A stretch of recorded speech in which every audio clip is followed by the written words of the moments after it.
Hi, SL ടോക്സിൻ്റെ പുതിയൊരു വീഡിയോയിലേക്ക് എല്ലാവർക്കും സ്വാഗതം. ഇപ്പോൾ നമ്മൾ റിലേഷൻഷിപ്പ് ആകുമ്പോൾ ബ്രേക്കപ്പ് എന്ന് പറയുന്നത് സാധാരണയായിട്ട് പല റിലേഷൻഷിപ്പിലും നടക്കാറുണ്ട്. അപ്പോൾ ചില റിലേഷൻഷിപ്പ് എന്ന് പറയുമ്പോൾ ആ ഒരു ബ്രേക്കപ്പ് എന്താ പറയുക, നിരന്തരമായിട്ടുള്ളതായിരിക്കും. അതായത് പിന്നെ അവർ ഒന്നും ചേരില്ല എന്നുള്ളതാണ്. പക്ഷെ മറ്റു ചില ബ്രേക്കപ്പുകൾ എന്ന് പറയുമ്പോൾ അത് കുറച്ച് നാളത്തേക്കോ അല്ലെങ്കിൽ കുറച്ച് മാസത്തേക്കോ ആയിരിക്കാം. പിന്നീട് അവർ വീണ്ടും പാച്ചപ്പ് ആവാറുണ്ട്.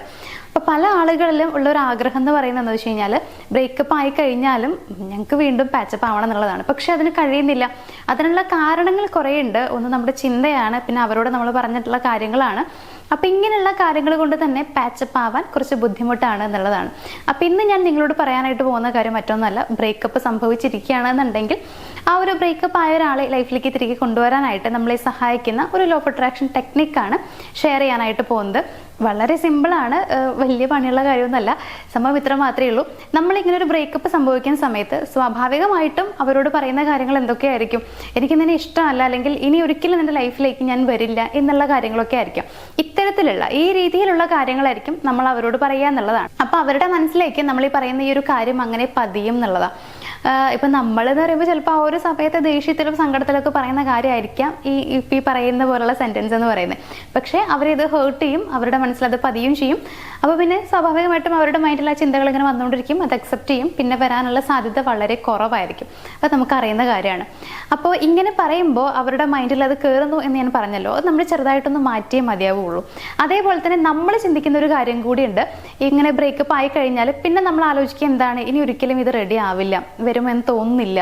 അതായത് അവർ നമ്മുടെ ലൈഫിലേക്ക് വരാൻ സാധ്യത കുറവാണ്, ഇനി ഒരിക്കലും വരും തോന്നുന്നില്ല. ഇങ്ങനെയൊക്കെയാവും നമ്മൾ ചിന്തിക്കുന്നുണ്ടാവുക. അപ്പം ഇതും നമ്മളുടെ മൈൻഡിലേക്ക് കയറുക തന്നെയാണ് ചെയ്യണത്. അപ്പോൾ പിന്നെ അതും നടക്കാനുള്ള സാധ്യത കൂടുതലാണ്. അതായത് അവർ വരാതിരിക്കാനുള്ള സാധ്യത കൂടുതലാണ് എന്നുള്ളതാണ്. അപ്പം നമ്മൾ അങ്ങനെ ചിന്തിക്കുന്നതും മാറ്റം വരുത്തുക. പകരം നമ്മൾ ചിന്തിക്കേണ്ടത് എന്താണ് എന്ന് വെച്ച് കഴിഞ്ഞാൽ, ഞങ്ങൾ തമ്മിൽ അടുപ്പത്തിലാണ് എന്നുള്ളതാണ്. ഇതൊരു അഫർമേഷനാണ്. ഈ ഒരു അഫർമേഷനാണ് നിങ്ങൾ പറയേണ്ടത്. അപ്പം അതെങ്ങനെ പറയേണ്ടതെന്ന് വെച്ച് കഴിഞ്ഞാൽ, നിരന്തരം ഓരോ ദിവസവും നിങ്ങൾ പറയുക. അതും രാവിലെയും രാത്രിയും പറയുന്നതാണ് കുറച്ചുകൂടി നല്ലത്. രാവിലെയും രാത്രി എന്ന് പറയുമ്പോൾ ഞാൻ എപ്പോഴും പറയുന്ന പോലെ തന്നെയാണ്. രാവിലെ നിങ്ങൾ എഴുന്നേറ്റ് കഴിഞ്ഞാൽ അപ്പോൾ തന്നെ നിങ്ങളിതൊരു 5 മിനിറ്റ് കണ്ടിന്യൂസ് ആയിട്ട് റിപ്പീറ്റ് ചെയ്ത് പറയാം. രാത്രിയും അതേപോലെ നിങ്ങൾ കിടക്കാൻ പോകുന്നതിന് തൊട്ട് മുന്നേ ഇത് പറയുക എന്നുള്ളതാണ്. ഇങ്ങനെ പറഞ്ഞു കഴിയുമ്പോൾ അവർ നിങ്ങളിലേക്ക് വരാൻ തടസ്സമായി നിൽക്കുന്നത് എന്താണോ, അതായത് അതിന് ബ്രേക്കായിട്ട് തടസ്സമായിട്ട് നിൽക്കുന്ന സംഭവം എന്താണോ, അത് ഇല്ലാതാവാനായിട്ട് സഹായിക്കും. അപ്പോൾ ആ ഒരു കാര്യം കൊണ്ട് തന്നെ അവർ നിങ്ങളിലേക്ക് തിരികെ വരാനുള്ള ഒരു സാധ്യത കൂടുതലാവുകയാണ് ചെയ്യണത്. അപ്പോൾ ഞാൻ പറഞ്ഞിട്ടുള്ള അഫർമേഷൻ മനസ്സിലായിട്ടുണ്ടാവുമല്ലോ, ഞങ്ങൾ തമ്മിൽ അടുപ്പത്തിലാണ് എന്നുള്ളതാണ്. ഇത് പറയുക മാത്രമല്ല, ഇതിൻ്റെ കൂടെ നിങ്ങൾക്ക് വിഷ്വലൈസ് ചെയ്യാൻ പറ്റുകയാണെന്നുണ്ടെങ്കിൽ അത് കുറച്ചുകൂടി നല്ലതാണ്. അതായത് രാത്രി നിങ്ങൾ ഉറങ്ങാൻ പോകുന്ന ആ ഒരു ടൈമിലൊക്കെ ഒരു 3 മിനിറ്റെങ്കിലും, കുറഞ്ഞത് 3 മിനിറ്റെങ്കിലും നിങ്ങൾ വിഷ്വലൈസ് ചെയ്യുക. ചെയ്യേണ്ട കാര്യം എന്താണെന്നുള്ളത് ഞാൻ പറഞ്ഞു തരേണ്ട ആവശ്യമില്ല. എന്താണ് നിങ്ങളുടെ മനസ്സിലുള്ള ആഗ്രഹം? അവർ തിരികെ വരണമെന്നാണെങ്കിൽ അവർ വന്നു കഴിഞ്ഞിട്ടുള്ള നിങ്ങളുടെ സന്തോഷവും നിങ്ങൾ രണ്ടുപേരും ഒരുമിച്ചുള്ള ഒരു മൊമെന്റ്സും കാര്യങ്ങളൊക്കെയാണ് നിങ്ങൾ ഇമാജിൻ ചെയ്യേണ്ടത്. അപ്പോൾ അത് അങ്ങനെ ചെയ്ത് കഴിഞ്ഞാൽ ഈ ഒരു കാര്യത്തിന് കുറച്ചുകൂടി ഒന്ന് എന്താ പറയുക, അതിൻ്റെ ഒരു സ്ട്രോങ് കൂട്ടാണ് ചെയ്യുന്നത്. അതേപോലെ തന്നെ നടക്കാനുള്ള സാധ്യത കൂടുതലാക്കുകയാണ് ചെയ്യണത്. അപ്പോൾ ഇത്രയും നിങ്ങൾ ചെയ്യാനുള്ളൂ. രാവിലെയും രാത്രിയും ഒരു 5 മിനിറ്റ് ഞാൻ ഈ പറഞ്ഞിട്ടുള്ള അഫർമേഷൻ, ഞങ്ങൾ തമ്മിൽ അടുപ്പത്തിലാണെന്ന അഫർമേഷൻ നിങ്ങൾ കണ്ടിന്യൂസ് ആയിട്ട് പറയുക. അതേപോലെ രാത്രിയും രാവിലെയും ഇപ്പം നിങ്ങൾ ഈ അഫർമേഷനൊക്കെ പറഞ്ഞു കഴിഞ്ഞാൽ പിന്നെ നിങ്ങൾക്കത് വിഷ്വലൈസ് ചെയ്യാം എന്നുള്ളതാണ്. ഇത്രയും കാര്യം മാത്രമേ നിങ്ങൾ ചെയ്യാനുള്ളൂ. ഇത് ഇത്ര നാൾ ചെയ്യണമെന്നൊന്നും ഞാൻ പറയുന്നില്ല. നിങ്ങൾക്ക് വേണമെന്നുണ്ടെങ്കിൽ ഒരു 9 ദിവസം ചെയ്യാം, 11 ദിവസം ചെയ്യാം, 21 ദിവസം ചെയ്യാം. ഓക്കെ, അപ്പോൾ എപ്പോഴാണ് നിങ്ങൾക്ക് റിസൾട്ട് കിട്ടുന്നത് അതുവരെ നിങ്ങൾക്ക് ചെയ്യാം എന്നുള്ളതാണ്. അതായത് ചെയ്തുകൊണ്ടിരിക്കുമ്പോൾ ചിലപ്പോൾ അവരുടെ ഭാഗത്ത് നിന്ന് ഒരു മെസ്സേജും കോളോ കാര്യങ്ങളൊക്കെ വരാൻ സാധ്യതയുണ്ട്. അപ്പോൾ അതുവരെ നിങ്ങൾക്ക് ചെയ്യാം. അത് നിങ്ങളുടെ ഇഷ്ടമാണ്. നിങ്ങളുടെ പ്രോബ്ലം എങ്ങനെയാണ് എന്നതിനനുസരിച്ചിരിക്കും നിങ്ങൾ എത്ര നാൾ ചെയ്യണം എന്നുള്ളത്. കുറച്ച് വരാൻ സാധ്യത കുറവുള്ള ആളുകളൊക്കെ ആണെങ്കിൽ 21 ദിവസമൊക്കെ ചെയ്യുന്നത് നല്ലതാണ്, അല്ലെങ്കിൽ 1 മാസമൊക്കെ ചെയ്താലും നല്ലതാണ്.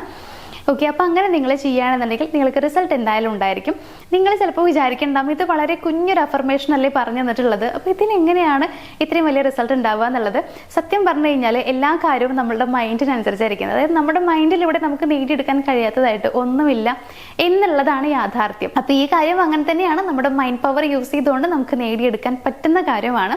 അപ്പോൾ ഇത് നിങ്ങളൊന്ന് ചെയ്ത് നോക്കുക. റിസൾട്ട് എന്തായാലും കിട്ടും. റിസൾട്ട് കിട്ടിക്കഴിഞ്ഞാൽ നിങ്ങളുടെ റിലേഷൻഷിപ്പ് പാച്ചപ്പ് ആയി എന്നുണ്ടെങ്കിൽ ആ ഒരു സന്തോഷ വാർത്ത നിങ്ങൾ കമൻറ്റ് ബോക്സിൽ ഒന്ന് അറിയിക്കുക.